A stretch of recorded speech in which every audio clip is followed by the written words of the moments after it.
preposition is a joining word.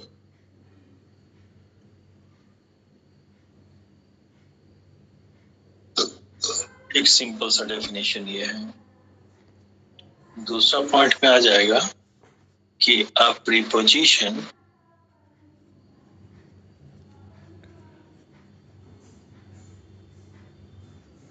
joins its object with some another नहीं बल्कि other word in the sentence.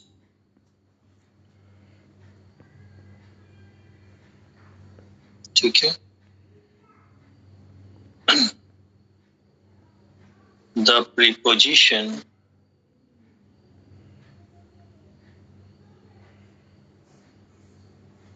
also establishes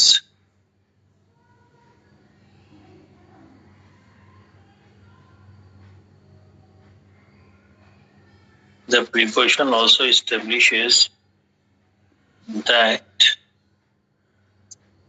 in what relation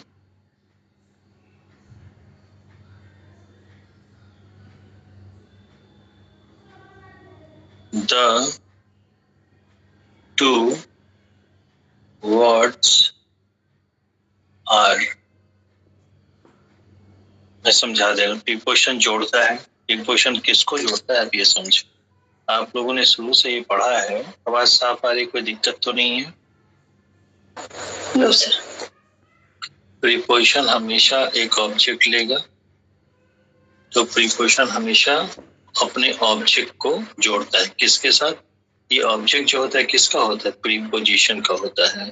तो preposition अपने object का संबंध स्थापित करता है सेंटेंस में किसी एक दूसरे वर्ड के साथ. ठीक है. तो ये प्रीपोजिशन जो है चूंकि अपने ऑब्जेक्ट का संबंध जोड़ता है या स्थापित करता है किसी दूसरे वर्ड के साथ, यानी साफ साफ दिख रहा है कि प्रीपोजिशन जो है जोड़ने का काम करता है. किसको जोड़ता है? अपने ऑब्जेक्ट को सेंटेंस में किसी दूसरे शब्द के साथ. इसीलिए हम प्रीपोजिशन को भी कहते हैं जॉइनिंग वर्ड्स. Joining word. ठीक है. अब जो प्रीपोजिशन होता है वो किसको जोड़ता है ये देख लेते हैं. प्रीपोजिशन जो है नाउन को जोड़ सकता है, एडजेक्टिव को जोड़ सकता है या वर्ब को जोड़ सकता है. ठीक है. तो जो प्रीपोजिशन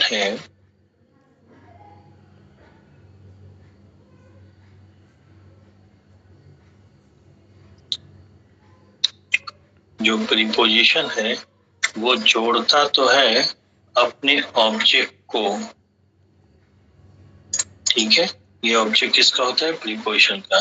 तो प्रीपोजिशन अपने ऑब्जेक्ट को जोड़ता है, लेकिन अपने ऑब्जेक्ट को किसके साथ जोड़ता है? सेंटेंस में इन तीन में से किसी भी एक वर्ड के साथ. इतनी बात समझ में आ गई? Yes sir. ठीक है. इसीलिए प्रीपोजिशन भी जॉइनिंग वर्ड कहलाता है. किसी को कोई सवाल करना है तो कर सकता है.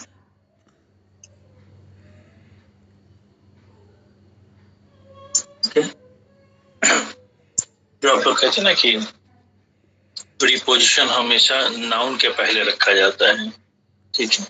जैसे कुछ बच्चे ऐसे डिफाइन कर देते हैं, अगर कहें प्रीपोजिशन, मैं अलग अलग करके लिख देता हूँ. ठीक है. तो आप लोग कहते हैं प्री का मतलब बिफोर, पोजीशन का मतलब प्लेसमेंट. हाँ,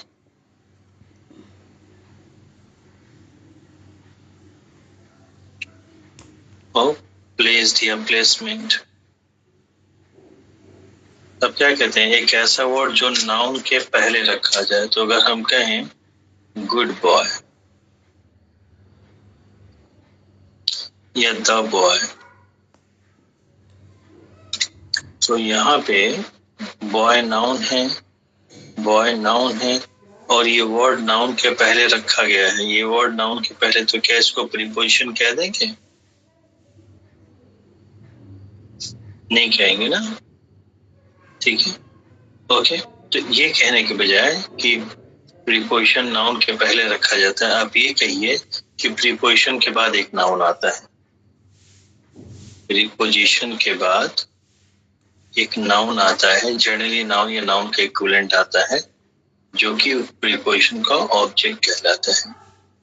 बेसिकली प्रीपोजिशन जोड़ता है, जब कोई भी चीज जोड़ेगा तो एक चीज को नहीं जोड़ेगा, दो चीजों को जोड़ेगा।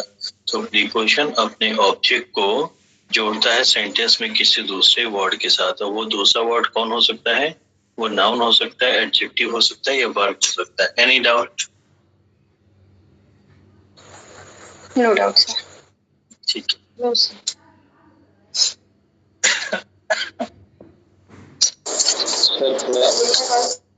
जी बताएं,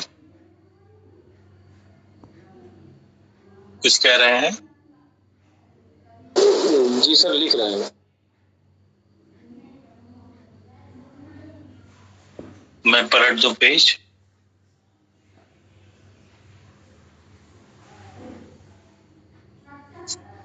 पलट दूं?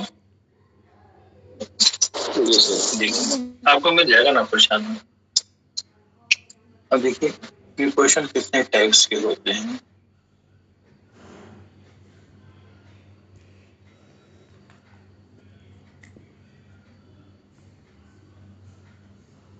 अच्छा, उत्तराखंड में कृष्णा ग्रामर के 5 ही 6 क्वेश्चन आए थे मुझे लग रहा है, और बड़े इजी क्वेश्चन थे वो। Yes sir. Yes sir. देखो कंडीशनल एक आ गया था,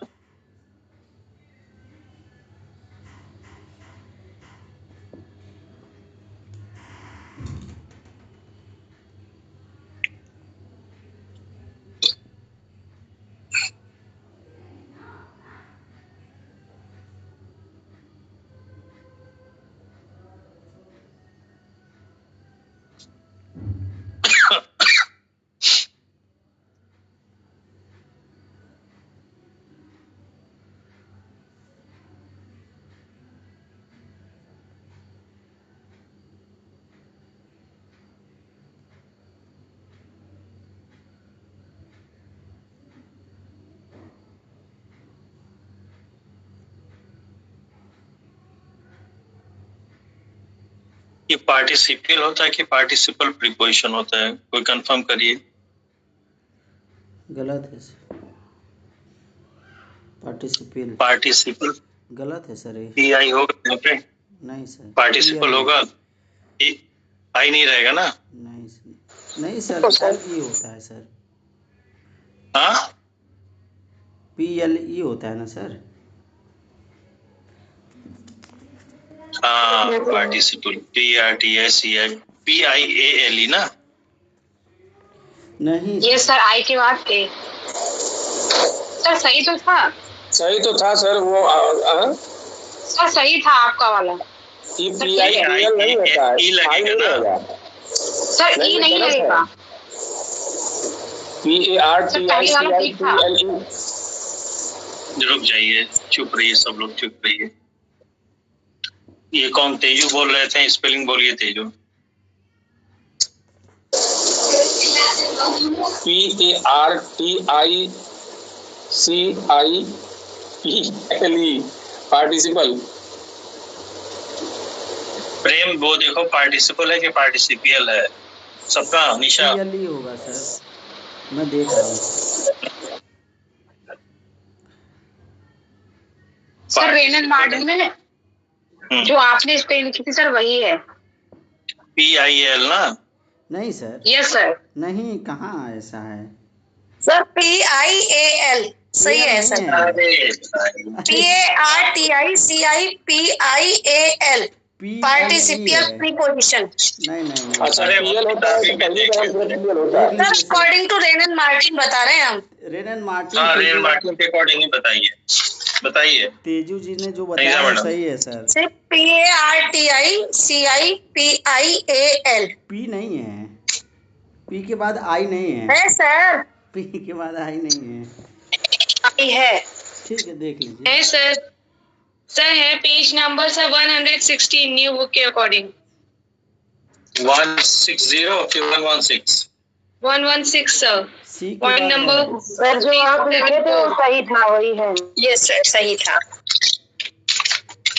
सर सही तो बताए थे। तेजी जी ने सही बताया था सर। चैप्टर नंबर 29 है सर, शुरू में ही देख लीजिए आप। तो हमने कौन सा गलत लिखा था? सर का सही है, वही बुक में है जो सर ने लिखा है। तो उसके लास्ट में LE लगा दीजिए सर। अरे काहे को भाई, ये मैं लिखा तो था ना, मैं तो आप लोगों से कंफर्म कर रहा था कि पार्टिसिपल है कि पार्टिसिपियल है। आपने PAL लिखा है, देखिए सर, AL लिखा है आपने, LE होगा लास्ट में। डेली होगा क्या? हाँ सर। नो सर, ये नहीं है। क्या कंफ्यूज कर रहे हो? अरे यार प्रेम, आप जो बात कर रहे सुनिए, जो भी लोग सुनिए, ये जो मैंने पहली स्पेलिंग लिखी थी, इससे हट करके जो लोग भी जा रहे हैं वो कहीं रिसोर्सेज से कंफर्म कर रहे हैं कि उनको लग रहा है कि ऐसा होता है। मैं कर रहा हूँ सर, मैं आपको बस तुरंत भेज भी दे रहा हूँ सर अभी ग्रुप में। कहाँ से कर रहे हैं ये बताइए। रेन एंड मार्टिन से ही, चैप्टर नंबर 29। गजब हाल है भाई। मैं सर भेज दे रहा हूँ सर, तुरंत भेज दे रहा हूँ ग्रुप में भी। PARTICIPIL है तो यस सर, यही है।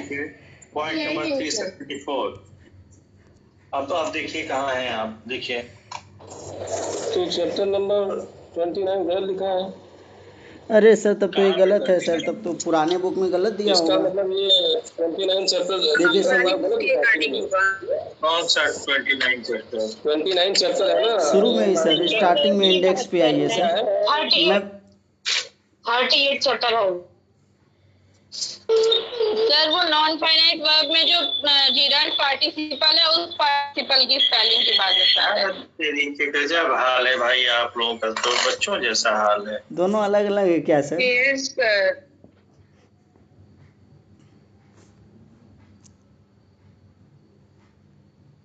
पार्टिसिपल अलग है, पार्टिसिपियल प्रीपोजिशन अलग है। When you say participle, the word participle in itself behaves as a noun. But when you say participial, the word participial in itself behaves as an adjective. हम यहाँ पार्टिसिपियल की बात नहीं कर रहे हैं, पार्टिसिपियल प्रीपोजिशन की बात करें तो प्रीपोजिशन नाउन हो गया और पार्टिसिपियल यहाँ पे एडजेक्टिव का काम कर रहा है। गजब हाल है, आप लोग चैप्टर पढ़े हैं उसके बावजूद यह हाल है। खैर कोई बात नहीं, कंफ्यूजन होता है, कोई दिक्कत नहीं। खैर कम इसमें वो है क्या, पूर्णिमा मैडम है? पूर्णिमा मैडम जी सर। आप काहे साइलेंट बैठी हैं? आपको भी डाउट था क्या? नहीं सर, तबियत थोड़ी ठीक नहीं है, घर पे। आप मजा ले रही थी क्या? देखें ये लोग कहाँ तक जाते हैं। नहीं सर, ऐसा कुछ नहीं है, मजा नहीं, हमको कंफ्यूजन था इसमें। चलिए चलिए देखिए, सिंपल प्रीपोजिशन क्या हो जाएगा? इन हो जाएगा, ऑन हो जाएगा, एट हो जाएगा, एटसेट्रा। ये क्या है? कंपाउंड। जो कंपाउंड हो जाता है, ए एक अलग से वर्ड माना जाता है, अबव, बिलो, अमंग। ठीक है, उसके बाद फ्रेज प्रीपोजिशन क्या होता है? अकॉर्डिंग टू, अकॉर्डिंग टू एक साथ आएगा, या बिकॉज ऑफ, बिकॉज ऑफ, या ड्यू टू। कुल मिला के फ्रेज के फॉर्म में रहेगा, अकेला नहीं रहेगा, है कि नहीं? ठीक है, on account of, account of. ठीक है, और जो पार्टिसिपल प्रीपोजिशन होता है ये कुछ और नहीं होता है, बल्कि आपका होता है ये प्योर, वो क्या बोलते हैं, एडवर्ब होता है। ठीक है, एब्सोल्यूट एडवर्ब होता है। ठीक है, तो इनको जो है आजकल मॉडर्न कॉन्टेक्स्ट में हम लोग प्रीपोजिशन के तौर पे यूज करते हैं, इसी को कह देते हैं पार्टिसिपल प्रीपोजिशन। जैसे कंसीडरिंग ना,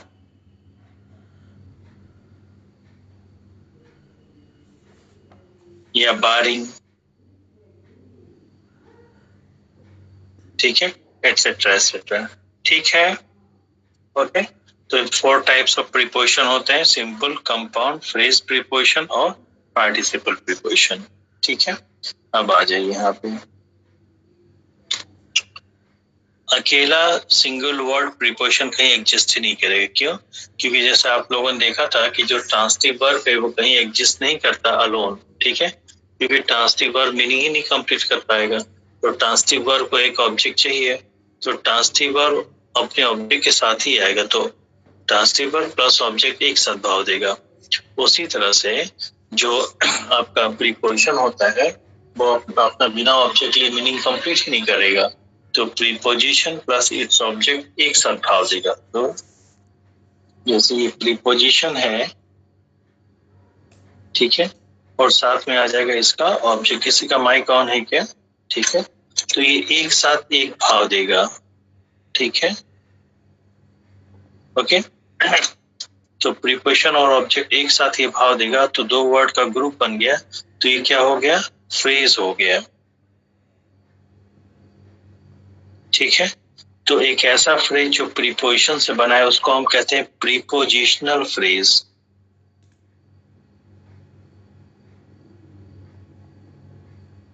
प्रीपोजिशनल फ्रेज। तो कई बार बच्चे कंफ्यूज हो जाते हैं फ्रेज प्रीपोजिशन और प्रीपोजिशनल फ्रेज में। जैसे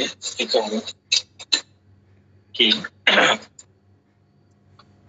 एक है प्रीपोजिशनल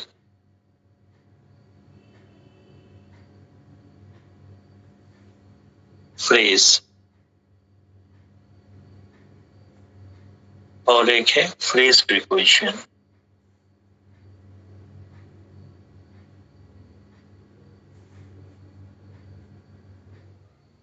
ठीक, दोनों में क्या डिफरेंस है?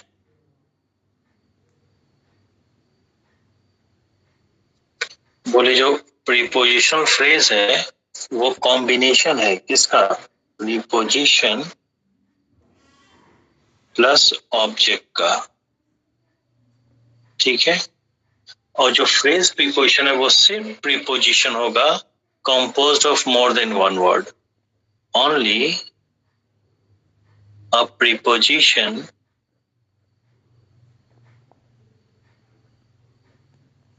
composed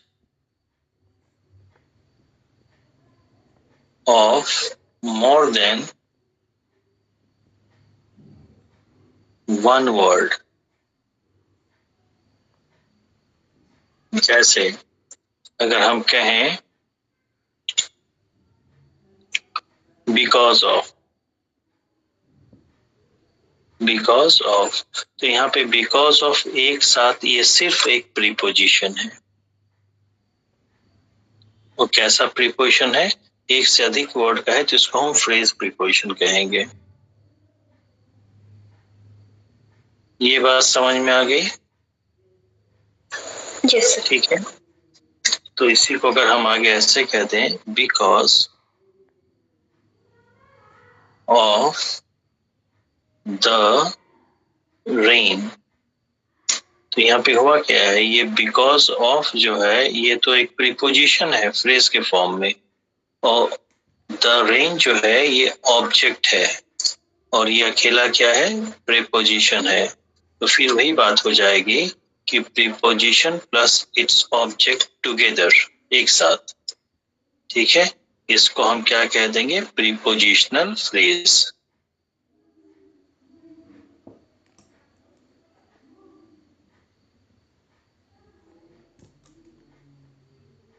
डिफरेंस समझ में आया प्रीपोजिशनल फ्रेज और फ्रेज प्रीपोजिशन का?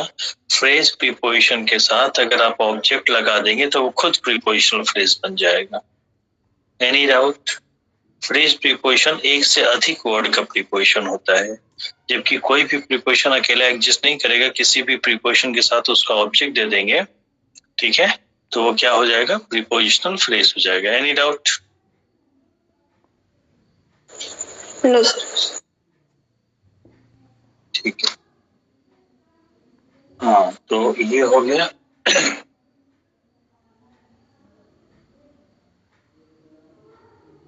अब हम आते हैं कि हमारे एग्जाम में क्वेश्चन, तो जो हमारे एग्जाम में जनरली क्वेश्चन बनते हैं वो सिंपल या कंपाउंड से बन जाते हैं, ठीक है। ओके, तो हमें एक पूरी की पूरी लिस्ट स्टडी करनी पड़ेगी। वो लिस्ट हम लोग धीमे धीमे बनाते रहेंगे, आपको बल्कि हम दे भी देंगे, ठीक है। लेकिन आज शुरू भी कर देते हैं, कुछ काम हल्का करें।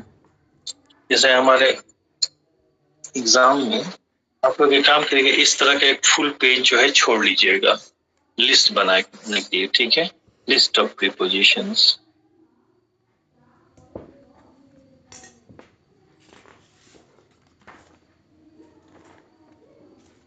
ठीक है। लिस्ट ऑफ प्रीपोजिशन, जो लिस्ट ऑफ प्रीपोजिशन में उसका मैं टाइप बता रहा हूँ कि कितने टाइप के हमारे एग्जाम में क्वेश्चन बनते हैं, ठीक है। टाइप फर्स्ट जो है मीनिंग वाइज, मीनिंग वाइज कि प्रीपोजिशन का क्या भाव है तो उसके भाव के आधार पे चलेगा। दूसरा होता है वर्ड वाइज, एक पर्टिकुलर वर्ड के साथ जनरली अगर वो अपने मोस्ट कॉमन सेंस में यूज हुआ है तो एक पर्टिकुलर प्रीपोजिशन लगेगा वर्ड वाइज। ये उसी को यूट्यूब पे आपने देखा होगा फिक्स प्रीपोजिशन।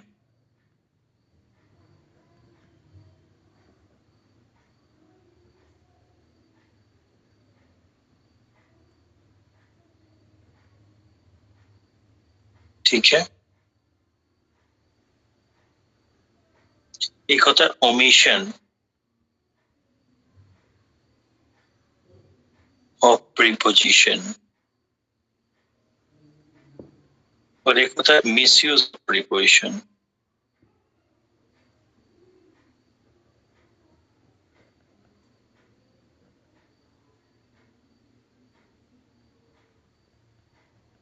मेरा एक्सपीरियंस कहता है कि और कहीं से क्वेश्चन बने ना बने, ओमिशन और मिसयूज से पक्का बनता है, ठीक है।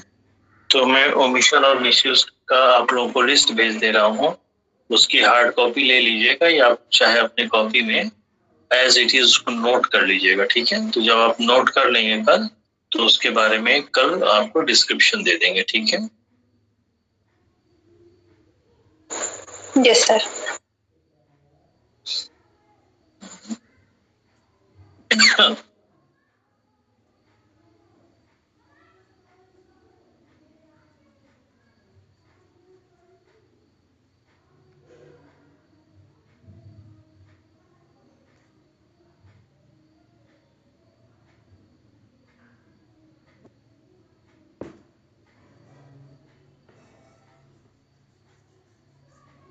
जो मैं टाइम लेगा मैं जरा सब खोज लूँ उसको।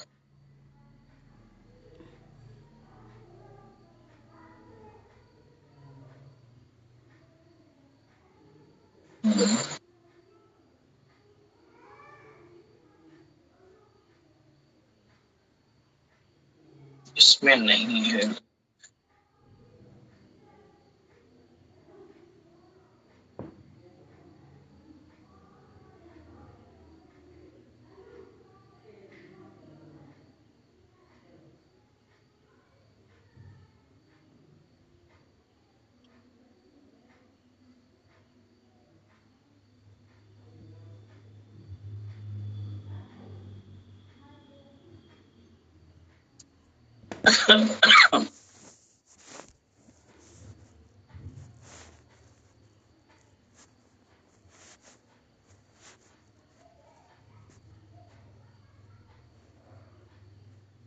अरे ये बाद में क्लास की बात पूछ के से मिलेगा, हो सकता है दूसरे जिस मोबाइल से क्लास में हो सकता है उससे।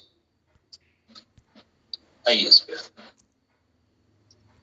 देखिए, जो मोस्ट कॉमनली हम लोग गड़बड़ करते हैं वो कहाँ पे ऑन लगेगा कहाँ पे इन लगेगा, ठीक है। तो आइए इसको देखते हैं, ऑन का यूज कहाँ करेंगे या इन का यूज कहाँ करेंगे। तो इसको हम कहेंगे प्लेस के लिए, तो ये प्रीपोजिशन ऑफ प्लेस अभी ले रहा हूँ, प्रीपोजिशन ऑफ प्लेस। ये प्रीपोजिशन ऑफ प्लेस का मतलब क्या है कि प्रीपोजिशन है, प्रीपोजिशन के बाद जो ऑब्जेक्ट आएगा ऑब्जेक्ट जगह को बताएगा। तो प्रीपोजिशन जिस तरह का ऑब्जेक्ट जोड़ता है उसको उस तरह का प्रीपोजिशन, अगर प्लेस को जोड़ा तो प्रीपोजिशन ऑफ प्लेस हो जाएगा। अगर यहाँ पे टाइम को जोड़ेगा तो प्रीपोजिशन ऑफ टाइम हो जाएगा, ट्रांसपोर्ट को जोड़ेगा तो प्रीपोजिशन ऑफ ट्रांसपोर्ट हो जाएगा, ठीक है। ओके, तो देखिए ऑन और इन प्लेस के लिए दोनों का यूज करते हैं for at rest position, rest position, और इन का भी यूज करते हैं एट रेस्ट पोजीशन।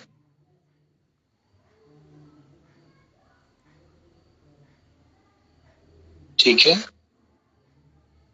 मतलब कोई चीज पहले से स्थिर अवस्था में है तो उसके लिए ऑन होगा, कोई चीज पहले से स्थिर अवस्था में है तो इन होगा। तो दोनों स्थिर अवस्था के लिए यूज होती है, तो कब ऑन का यूज करें कब इन का? बोले कोई चीज अगर स्थिर अवस्था में है तो देखना पड़ेगा वो कहाँ है। अगर किसी खुली जगह पे है, ओपन सरफेस पे है, तो क्या हो जाएगा, ऑन के यूज करेंगे। ठीक है, तो कोई वस्तु ओपन सरफेस एरिया पर है और पहले से स्थिर अवस्था में तो ऑन। ठीक है, तो क्या हो जाएगा, ओपन सरफेस। और ये बोले स्थिर अवस्था में तो है लेकिन ओपन सरफेस में नहीं बल्कि बंद जगह में, एनक्लोज्ड, एनक्लोज्ड एरिया में है, या फिर एरिया विथ लिमिटेड बाउंड्री। ठीक है, तो किसका यूज करेंगे, इनका। जैसे एग्जाम्पल के तौर पे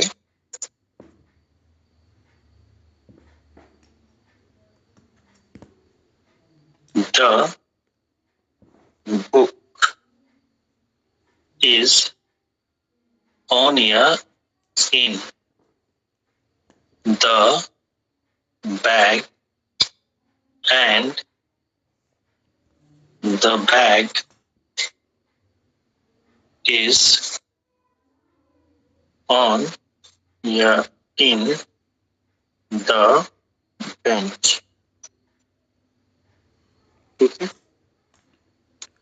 एग्जाम्पल नंबर 1 हो गया। अब आप बताइए, the book is on the bag, book कहाँ है, बैग।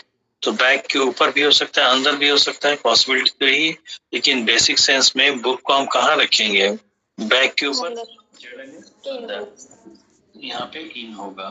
ठीक है, तो बैग एनक्लोज्ड एरिया है और उसमें स्थिर अवस्था में पड़ी हुई है। ठीक है, and the bag is on या in the bench, bench open surface area है। ठीक है, तो इसके लिए क्या आएगा, on the bench. On. Any doubt, एकदम क्लियर है, जल्दी बताइए। यस। ओके, अगर हम कहें द काउ इज ग्रेजिंग, ठीक है, ऑन या इन द फील्ड। ठीक, तो फील्ड ऐसा लग रहा है कि ओपन सरफेस एरिया है तो ऑन होना चाहिए, लेकिन फील्ड की एक सीमित बाउंड्री होती है, वो एक एनक्लोज्ड एरिया होता है।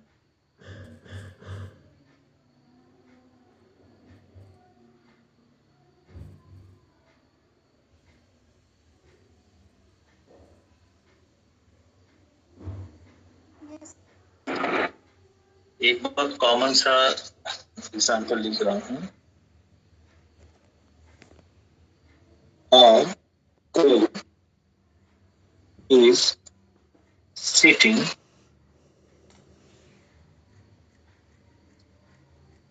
on the tree। हम लोग हिंदी में कहते हैं ना, कौवा या चिड़िया पेड़ पर बैठा है, पेड़ पर बैठा है।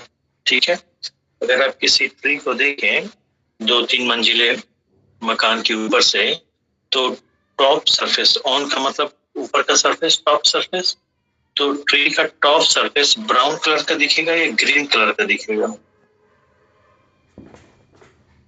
ग्रीन दिखेगा, ग्रीन दिखेगा। और तो ग्रीन स्टेम्स होंगी, ब्रांचेस होंगी या लीव्स होंगी, लीव्स होंगी। तो जब कोई क्रो या कोई दूसरा बर्ड पेड़ के ऊपर बैठेगा, टॉप पे बैठेगा, ठीक है, तो वो डाल पे बैठेगा या पत्ते पे बैठ सकता है? डाल पे बैठेगा। पत्ता तो उसका वजन सही नहीं पाएगा ना, और जब डाल पे बैठेगा तो डाल जो है, जो पत्ते की कवरिंग है, उस कवरिंग के अंदर डाल होगी ना। Yes or not? ठीक है, तो कुल मिला जुला करके जो ट्री का एरिया है, उस एरिया के अंदर घुस के वो बैठेगा। ठीक है, तो एनक्लोज एरिया का सेंस दे रहा है, इसलिए यहाँ पे ऑन ना हो करके क्या होगा, इन होगा। Any doubt?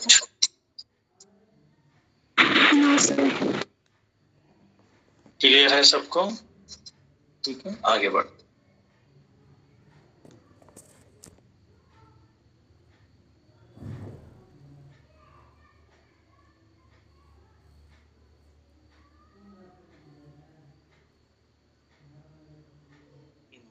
देखा था, तो जैसा ऑन इन होता है, ऑन से ही बना है अपॉन, और इन से ही बना है इनटू। ठीक है, तो यही हमें कंफ्यूजन होने लगता है, किसका, बोले इनटू का और इनका, या फिर ऑन का और अपॉन का। ठीक है, वही इसको देख लेते हैं। तो ये हम देख लेते हैं अपॉन और इनटू।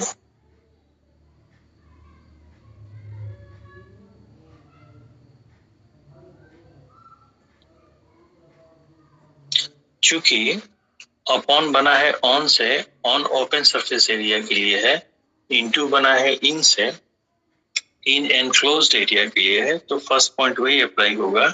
ठीक है, फॉर ओपन सरफेस,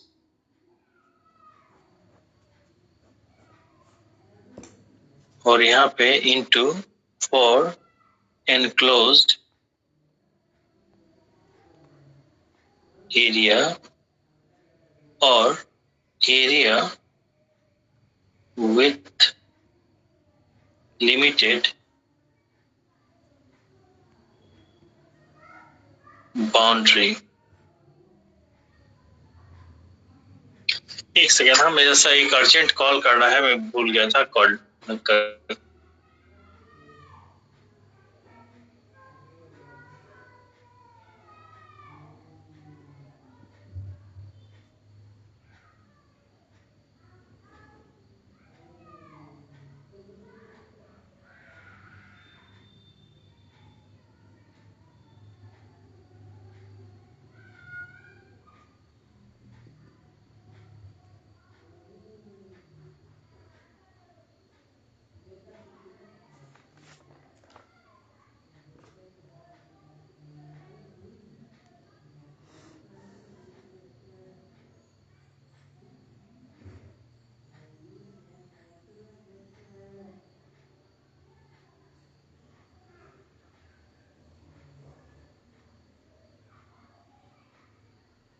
ओके, तो चूंकि ऑन से अपॉन बना है, इन से इनटू बना है, तो चूंकि ऑन ओपन सरफेस के लिए, तो अपॉन भी ओपन सरफेस के लिए।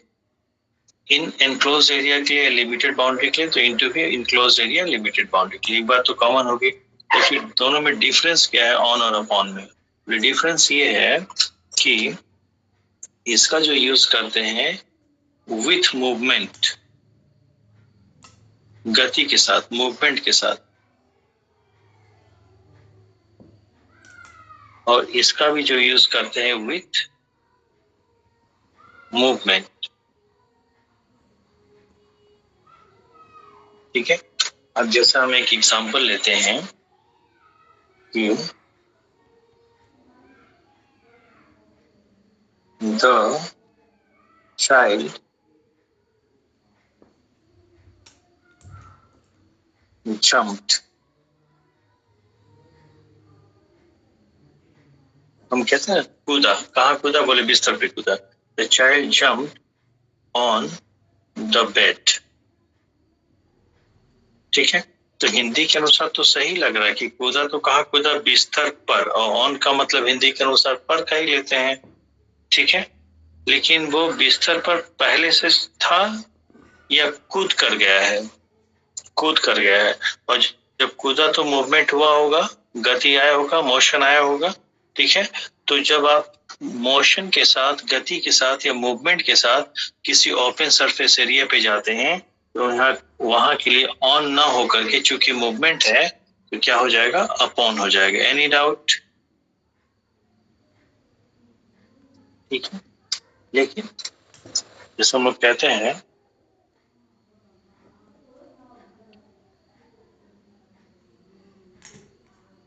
The teacher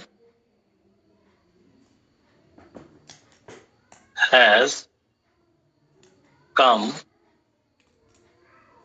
in the class।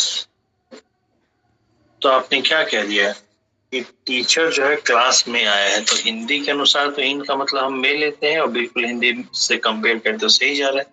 तो क्लास एक एनक्लोज एरिया है, तो क्लास में वो पहले से था या वो चल के आया है, मूवमेंट के साथ काम हुआ है? मूवमेंट के साथ। ठीक है, तो मूवमेंट के साथ एनक्लोज एरिया में जाएगा तो इन का यूज ना करके आप इनटू का यूज करेंगे। Any doubt? क्लियर है भाई? Yes sir. सबको? सर ओके, तो आपने देख लिया कि अपॉन और इनटू का यूज कहाँ करेंगे। उसी तरह इन और इनटू का, यहाँ गलती से हमने इन किया था पर होगा क्या? इनटू। यहाँ गलती से ऑन लगाया था लेकिन होगा क्या? अपॉन। तो ऑन अपॉन का डिफरेंस भी आपको समझ में आ गया, इन इनटू का डिफरेंस भी समझ में आ गया और अपॉन इनटू का डिफरेंस भी समझ में आ गया, और ये इंपॉर्टेंट हो जाता है। ऑल राइट, ठीक है। तीसरा लेते हैं। तीसरा जो है, एक बात बताइए, कोई चीज अगर चल के मूवमेंट के साथ किसी एनक्लोज एरिया में जा रही है तो ये भी तो हो सकता है कि मूवमेंट के साथ एनक्लोज्ड एरिया से बाहर निकले। पॉसिबल है कि नहीं? Yes sir. Yes sir. तो इनटू का ये रिवर्सिबल साइन कहते हैं। इनटू का जो ऑपोजिट होगा आउट ऑफ होगा, आउट ऑफ होगा, इसका ध्यान रखिएगा। ठीक है, ओके। जैसे अगर मैं कहूं take the mobile from my purse, तो हिंदी के अनुसार भाव तो दे ही रहा है कि मोबाइल मेरे पर्स से निकालो, से का भाव दे रहा है। ठीक है, तो पर्स जो है आपका एनक्लोज्ड एरिया है कि नहीं? Yes sir. और एनक्लोज्ड एरिया से जब आप निकालेंगे तो मूवमेंट के साथ आएगा ना, रेस्पिरेशन में तो रहेगा नहीं। तो जब आप एनक्लोज्ड एरिया से मूवमेंट के साथ किसी चीज को बाहर निकालेंगे तो इनटू का अपोजिट लगाएगा। अपोजिट क्या होगा? Out of. ठीक है, OUT, आउट ऑफ। फ्रॉम का यूज जो है प्लेस के रेफरेंस में हम तब करते हैं, प्लेस या टाइम के रेफरेंस में, जब वो ओरिजिन ऑफ टाइम हो या ओरिजिन ऑफ प्लेस हो, जहां से किसी चीज की उत्पत्ति हो रही है या उत्पत्ति की बात है, अंदर से बाहर निकालने की बात हो रही है। कोई दिक्कत? बोलिए भाई। No sir. चलिए, यहाँ एक एग्जाम्पल और था, ये इनटू वाले में एक एग्जाम्पल और मैं देता हूँ, इसको मैं ब्रैकेट कर दे रहा हूँ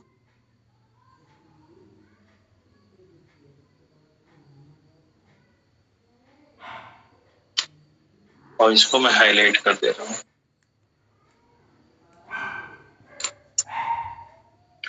बोले the teacher entered into the class। तो क्लास यहाँ पे एनक्लोज्ड एरिया है, नो डाउट।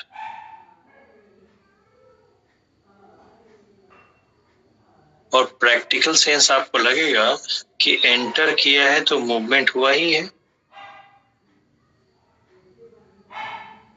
और मूव करके एनक्लोज्ड एरिया में गया तो यहाँ पे इनटू लगना बिल्कुल वाजिब है, सही बात है, पर यहाँ पर कोई प्रीपोजिशन नहीं लगेगा, ठीक है। एंटर के साथ कोई प्रीपोजिशन, तो मूवमेंट करने के लिए अगर एंटर वर्ब का यूज हुआ है तो एंटर हम करते ही एनक्लोज्ड एरिया में, तो वहां पे अलग से एनक्लोज्ड एरिया का भाव देने के लिए इनटू का यूज नहीं करना है, बल्कि वहां पे कोई प्रीपोजिशन नहीं चलेगा, नो प्रीपोजिशन रिक्वायर्ड। इतनी बात समझ में आ गई? Yes sir. जबकि तो इसी को कुछ लोग ऐसे बता देते हैं कि एंटर के साथ इनटू का प्रयोग हम नहीं करते हैं। आगे इसको कंटिन्यूएशन में लेते हैं, रूल वाइज आपको ये मिल जाएगा कहीं कहीं पे कि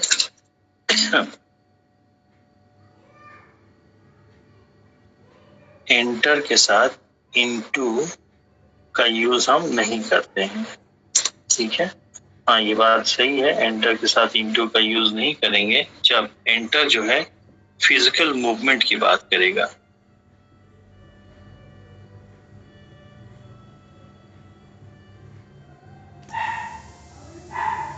जब एंटर वर्ड फिजिकल मूवमेंट का सेंस देगा तो उसके साथ हम इनटू का यूज नहीं करेंगे, ठीक है। लेकिन एक इडियोमेटिक एक्सप्रेशन है, ठीक है, एंटर into a discussion, ये पूरा एक साथ आएगा, एंटर इनटू अ डिस्कशन, ठीक है। तो यहाँ पे एंटर के बाद हम इनटू को रखेंगे, ठीक है, और यहाँ पे एंटर इनटू अ डिस्कशन जो है डिस्कशन में प्रवेश करने का भाव ये नहीं देगा, ये भाव क्या देगा?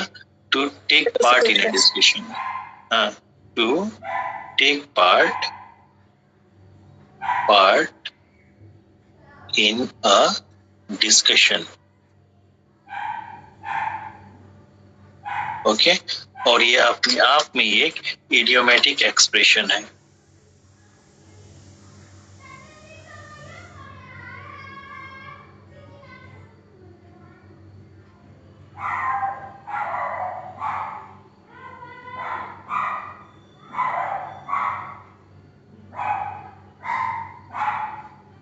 एकदम सही है, यहाँ पे कोई दिक्कत किसी को? No sir. ठीक है, तो आप लोगों का हो गया, इन ऑन हो गया, इनटू अपॉन हो गया, ठीक, उसके बाद अंडर बिलो ले लेते हैं, पॉइंट नंबर 4 आना चाहिए।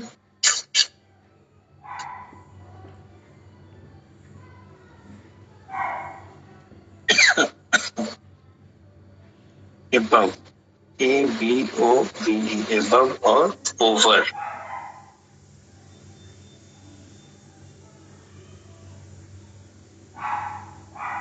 ठीक है।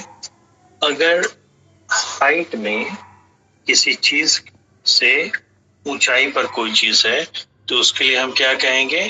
above कहेंगे, ठीक है। लेकिन अगर किसी चीज के ठीक सीध में वर्टिकली ऊपर है तो उसके लिए हम क्या कहेंगे? above कहेंगे। तो above का यूज हम कब करेंगे? जब कोई चीज किसी दूसरे चीज की तुलना में रिलेटिवली हायर पोजीशन पे, रिलेटिवली फिजिकली हायर पोजीशन पे है, लेकिन वर्टिकली हायर पोजीशन पे है, ठीक है, यानी ठीक सीध में है। कोई चीज किसी चीज के ऊपर है और ठीक सीध में है। जैसे ये कॉपी आपको दिख रही है, तो कॉपी तभी दिख रही होगी जब कॉपी के ठीक ऊपर कैमरा होगा या मोबाइल होगा, है कि नहीं? ठीक है।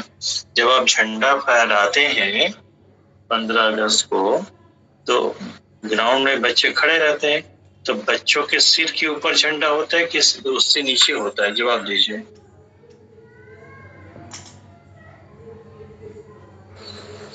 सिर के ऊपर होता है। सिर के ऊपर होता है, पर जहाँ झंडा फहरता है और जहाँ बच्चे खड़े होते हैं उस पोजीशन को देख लीजिए। क्या जब झंडा फहरता है तिरंगा तो बच्चों के सिर के ठीक ऊपर होता है क्या? तो किसी चीज से तुलना में, किसी चीज की तुलना में उससे ज्यादा हाइट पर तो हो, लेकिन वर्टिकली या उसके ठीक ऊपर ना हो, तो एबव का यूज करते हैं। व्हेन नॉट वर्टिकली ओवर, ठीक है, when not vertically over, when not vertically over, तो किसका यूज करेंगे? एबव का, ठीक है। लेकिन व्हेन वर्टिकली एबव, ठीक सीध में है ऊपर, तो क्या होगा? ओवर। जब आप छाता पकड़ते हैं बारिश के दिनों में, तो एबव योर हेड रहता है या ओवर योर हेड रहता है? Over your head. Over your head, ठीक है। लेकिन जब तिरंगा फहराता है तो वो बच्चों के सिर के ऊपर तो होता है, तो हिंदी के अनुसार एबव का मतलब भी के ऊपर और ओवर का मतलब भी के ऊपर या से ऊपर, ठीक है। लेकिन जब तिरंगा फहरता है तो रहता तो बच्चों के सिर के ऊपर ही, तो बच्चों के सिर के ठीक ऊपर रहता है कि कहीं इधर उधर? इधर उधर, ठीक है। तो हम ये कह सकते हैं ना कि the try colour is waving, ठीक है, above या over the students। शॉर्ट में लिख दे, क्या आएगा?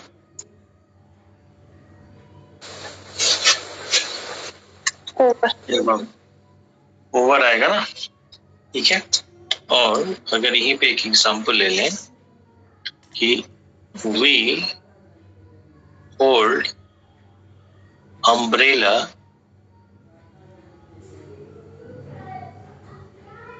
above या over head, क्या होगा?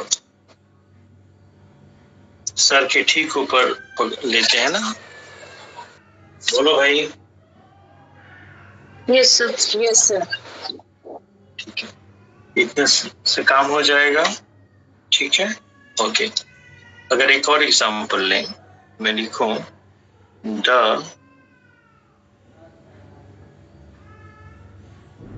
the aeroplane is flying above या over me, एरोप्लेन मेरे ऊपर उड़ रहा है, तो क्या एरोप्लेन मेरे सर के ठीक ऊपर उड़ेगा या इधर उधर? सर इधर तो क्या हो जाएगा? एबव हो जाएगा। पर इसी सेंटेंस को हम ऐसे लिखते हैं,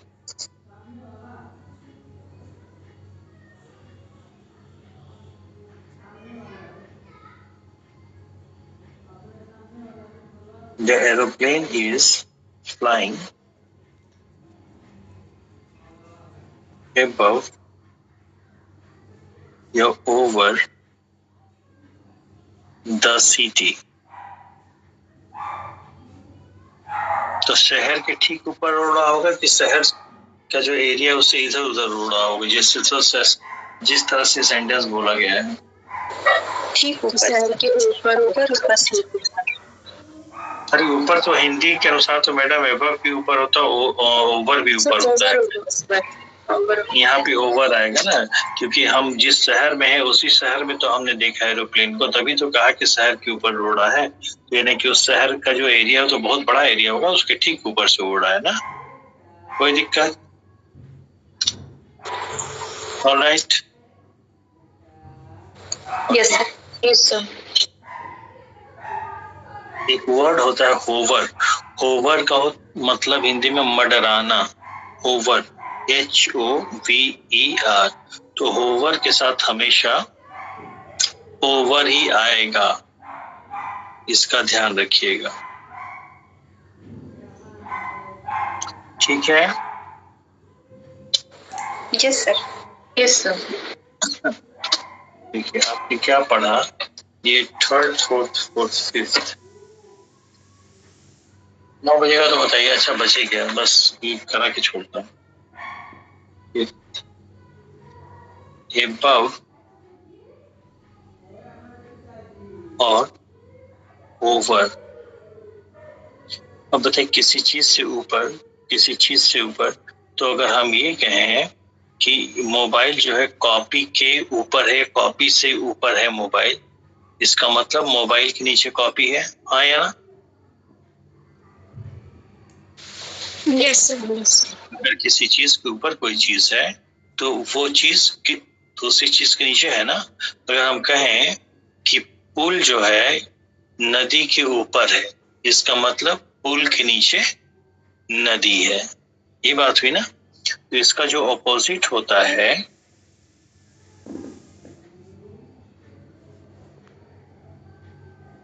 वो बिलो होता है और ये अंडर होता है। ठीक, तो हम अंडर और बिलो देख लेते हैं। ठीक है, तो अगर हम ये कहें कि झंडा जहां फहर रहा है, ठीक है, तो बच्चों के सर के ऊपर झंडा फहर रहा है या बच्चों के ऊपर झंडा फहर रहा है, यानी कि झंडे के नीचे बच्चे हैं, हाँ या ना? Yes sir. Yes sir. ठीक है, okay.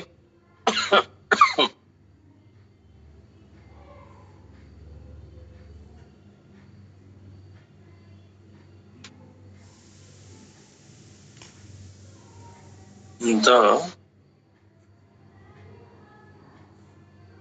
students are standing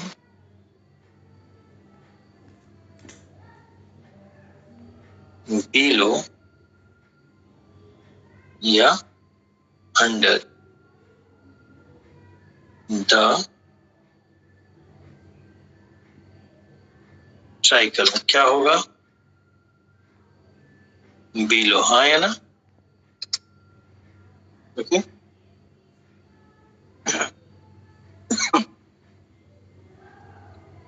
While sitting at the table, I put my legs। जब मैं टेबल के पास बैठा होता हूँ, I put my leg, मैं अपने पैरों को रखता हूँ below या अंडर द टेबल। तो हम लोग जब टेबल मतलब चेयर पे बैठते हैं टेबल लगा के, तो हमारा पैर जो होता है टेबल के ठीक नीचे होता है या बाहर निकाल के नीचे उसके रखते हैं? ठीक नीचे रखना। ठीक, तो अंडर आएगा ना, एग्जैक्टली नीचे। कोई दिक्कत? कोई दिक्कत? इसमें आप लोग का एक आता है द रिवर इज अंडर या बिलो द ब्रिज। क्या होगा? ब्रिज के ठीक नीचे नदी, ब्रिज के ठीक नीचे नदी होगी ना, क्यों भाई? Yes sir. Yes sir. अगर हम कहें फार्मर्स रेस्ट अंडर या below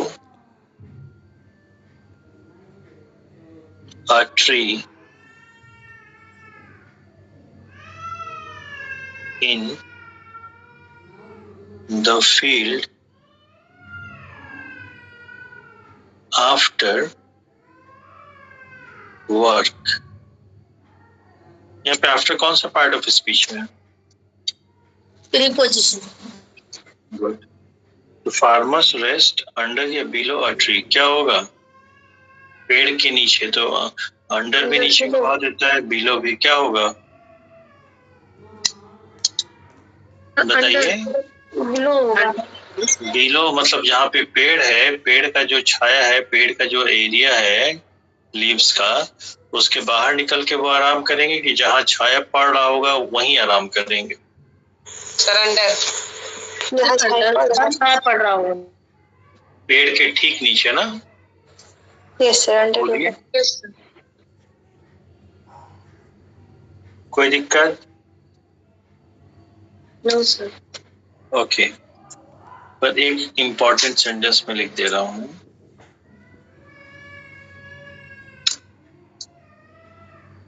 The children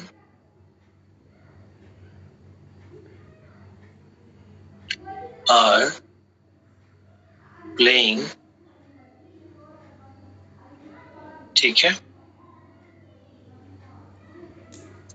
under, below या in the shade of the tree। क्या होगा? Sir in the side. तो ये पूरा याद रख लीजिए, इन द शेड।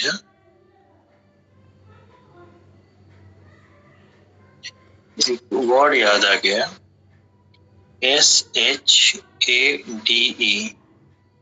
शेड, ठीक है। SHADOW, shadow, SHED, shed. तो शेड का मतलब झरना होता है, पत्ते का झरना, आंसू का झरना। वर्ब हो गया, हाँ या ना? Yes sir. तो अक्सर यहाँ पे वर्ड की गड़बड़ी आ जाती है इंग्लिश में, शेड या शेडो। तो इसका हिंदी में आप लोग लिख लेंगे तो कभी गड़बड़ नहीं होगा। छाया, परछाई। शेडो इज परछाई और शेड इज छाया, ठीक है। वर्ड इस तरह के आते हैं, ठीक है। आज के लिए इतना ये रहने दे ग्रामर में, ठीक है। कल से शुरू कर देंगे थोड़ा और, हाँ ठीक है। यस कम से कम स्टार्ट तो हो गया ब्रेक के बाद जी। और आप लोग एक चीज का ध्यान रखिएगा, मैं आज नहीं तो कल सुबह तक, जहां तक है मोस्ट प्रोबेबली वही आधे घंटे के अंदर ही ओमिशन ऑफ प्रीपोजिशन और मिसयूज ऑफ प्रीपोजिशन का लिस्ट भेजूंगा। प्लीज आप लोग उसे नोट कर लीजिएगा, ठीक है। क्योंकि वो हैंड रिटन ही है। जो सेकेंड लॉकडाउन लगा था, तो सेकेंड लॉकडाउन में मैंने इसी तरह से पढ़ाया था कि उसी में आपके ऋषि थे। अखिलेश, अखिलेश है कि नहीं? अखिलेश फिर से बता दीजिए सर। शेड माने छाया और शैडो माने परछाई। हाँ, ये तो आप जानते हैं, शेडो परछाई होता है। हाँ सर। और ठीक है, जब बारिश होती है तो जो गोमती उमती लगी होती है उसके नीचे जाके हम लोग छिप जाते हैं ना। तो हम लोग शेडो में छिपते हैं कि शेड में छिपते हैं? शेड में से। शेड में। ठीक है, तो छाया हो गया और शेडो परछाई। और SHED, शेड मतलब झड़ना, किसी पत्ते का झड़ना, पानी का झड़ना, ठीक है। Trees shade there leaves in autumn, ठीक है। अखिलेश है कि नहीं? अखिलेश नहीं लग रहा। अखिलेश आप हैं ग्रुप में, क्लास में है कि नहीं अखिलेश?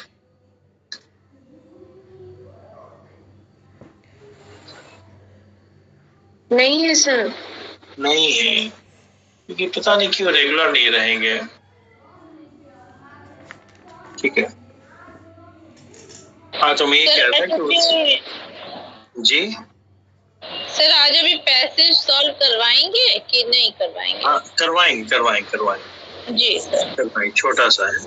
हाँ, तो वो जो नोट में भेजूंगा आप लोगों का, वो हैंड रिटन ही है, ठीक है। वो जो सेकेंड लॉकडाउन लगा था तो उसमें हैंड रिटन ही हमने वो पढ़ाया था, घर से ही पढ़ाया था, पेन पेपर मोड पे। तो कोचिंग तो बंद ही थी, तो वही हमने कॉपी कर लिया, वही जो बैच आगे चलता है जिनको चाहिए होता है दे देते हैं। तो आपको ही दे देंगे। अब आ जाइए आप लोग, हम आते हैं।